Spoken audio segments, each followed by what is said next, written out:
We don't want to turn a small problem into a massive problem. We don't want to make things harder than they already are. Once you realize what's really going on and how one problem can lead to this whole domino effect of negative emotions that make you feel even worse, that's when you're able to actually start recovering, because you're limiting the amount of stress you're experiencing, not just physically, but mentally and emotionally.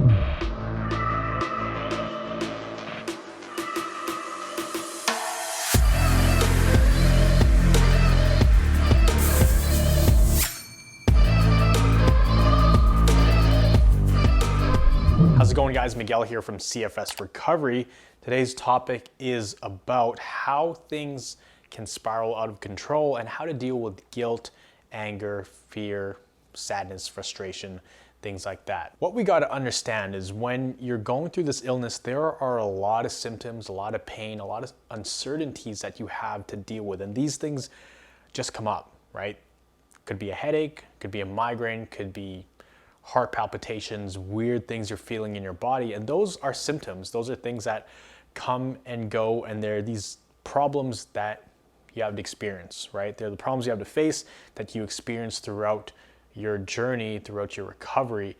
But what happens is these symptoms are amplified by the thoughts around them. And I'm gonna paint a picture for you here. So let's just say you have a headache, right?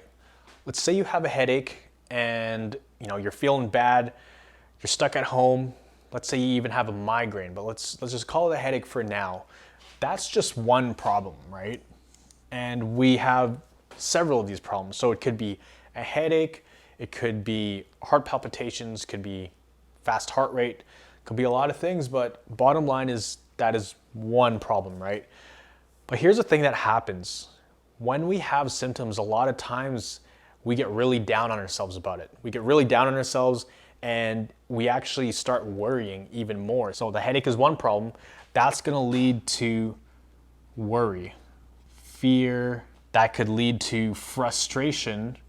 Maybe it's, the sixth or seventh headache that you've had all week. So this headache by itself, it's okay to deal with, right? People get headaches all the time, that's not too bad to deal with. But let's put here anxiety. That's when it starts to amplify this problem. So this headache can lead to these emotions and thoughts, and these things over here lead to even more intense headaches and more intense symptoms. A lot of times we get trapped in this negative cycle, this feedback loop, because when you have frustration, worry, fear, and anxiety about this headache, then the symptoms increase. When the symptoms increase, then it leads to more frustration, worry, fear, and anxiety. And as this increases, goes back here, increases the headache, and then you got this negative cycle until it turns into a full-blown migraine, right? And this isn't just for headaches. This can be for things like palpitations. It can be for aches and pains in your body. And what happens is this thing grows and it grows into this beast, this monster that you really have no control over. Before you know it, you have all of these problems, and this list gets 10 times bigger because now you're not only frustrated and worried and fearful and anxious, but this whole thing becomes a problem here. So now you're anxious about feeling this thing. And then it just gets bigger and bigger and bigger, and it just gets amplified into this huge problem. And then when you're feeling anxious, you try to avoid being anxious, but you're anxious about feeling anxious. A lot of people don't really know what that's, but if you do know what I'm talking about, then you know how this feels.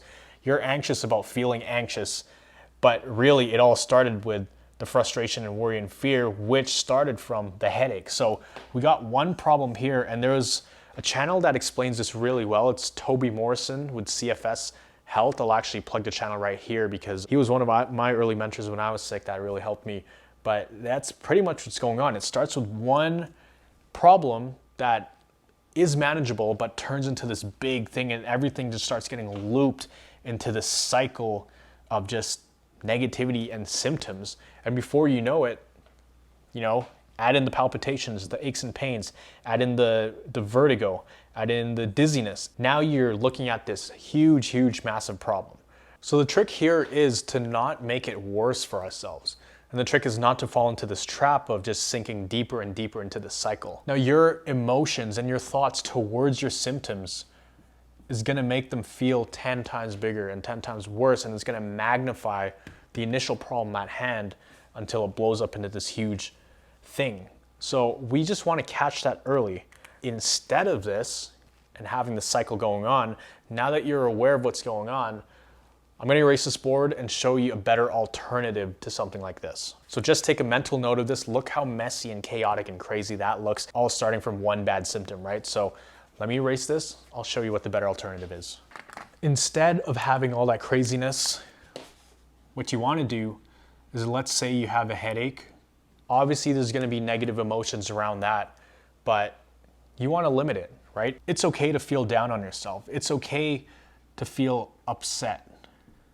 It's okay to feel a bit discouraged, to be honest. But you want those feelings to come and go. You don't want to dwell on them, because when you dwell on them, these things become bigger and bigger and bigger, and then they turn into this huge, huge problem, right? If you dwell on being upset, then that's going to lead to more and more negative emotions. If you're feeling down and you sit in there and dwell on it, it's going to become this huge thing. Instead of that, just don't dwell on it, right? Feel the emotions of the discouragement, go through, let it pass. Don't hold on to it. If you feel upset, feel it, but let it pass. Same thing with feeling down. Feel emotional, feel the sadness, feel the frustration, but don't sit in it. Really, when you get things like this, the best way to go about it is to be patient, because there's nothing you can really do in the moment that is instantly going to make the headache go away. With these physical symptoms and chronic pain, the best thing to do, honestly, is the brain retraining exercise to negate this and cancel this out, and that's gonna help it. So I'm gonna put brain retraining here. But that's all I wanted to share with you guys in a nutshell. We don't wanna turn a small problem into a massive problem. We don't wanna make things harder than they already are. A lot of times it's just on autopilot. Like, it's hard to catch ourselves when we're in the moment, because things just snowball. But once you realize what's really going on and how one problem can lead to this whole domino effect of negative emotions that make you feel even worse, that's when you're able to actually start recovering, because you're limiting the amount of stress you're experiencing, not just physically, but mentally and emotionally. And a lot of times, a small problem like this, right? Although it can be pretty bad, maybe you have a migraine, if you have all those other feelings around it, it's only gonna make this worse. If we have all these problems looming around it, look how much bigger it makes the problem, versus having the small problem and limiting it. Just because we can't see our thoughts, and we can't touch them, and they're not physical things that we can see or erase, doesn't mean that they don't exist. To your brain, these are stressors, right? So if I put my head here, imagine what your brain is seeing is like problem here, problem here, problem here, problem here, danger all around, right? Not just the physical danger, the pain, but the emotional stressors and the mental stressors. So your brain recognizes that these things are there. So you got to limit them as much as you can and not fall into that trap. And like I said, it's okay to feel them, but don't fall into the trap of engaging with those thoughts and telling yourself all these stories and ending up feeling a lot worse than you need to be. So that's all for this video. I hope that makes sense. If you want, I can break this down even further. I hope this helps. I've been wanting to do a video like this for a long time, because it helps put a lot of things in perspective.